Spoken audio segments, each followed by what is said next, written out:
Si certains loyers sont encadrés, Hélène, ils n'échappent pas pour autant à une hausse annuelle indexée sur l'inflation. Et justement, en cette période d'inflation galopante, plusieurs associations demandent au gouvernement le blocage des loyers. On l'a dit, le futur gouvernement est en cours de constitution, mais cette requête ne restera sans doute pas lettre morte, Élise Dangean.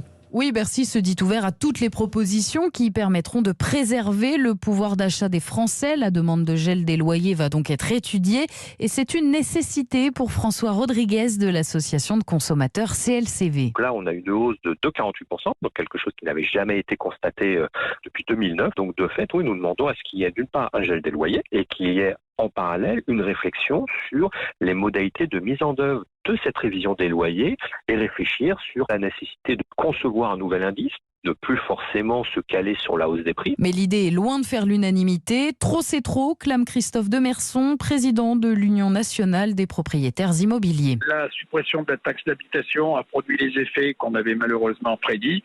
C'est-à-dire qu'il y a une explosion des fonciers partout en France. La loi climat et résilience, elle est comme elle est, avec le calendrier hyper contraint et inflationniste qui est imposé aux propriétaires. Donc, c'est pas le moment qu'il y ait encore autre chose, alors que déjà, il n'y a plus de rendement sur les loyers aujourd'hui. Les bailleurs sociaux sont également vent debout. Ils estiment qu'un gel des loyers n'est acceptable que si et seulement si l'État compense le manque à gagner. Élise Dangean.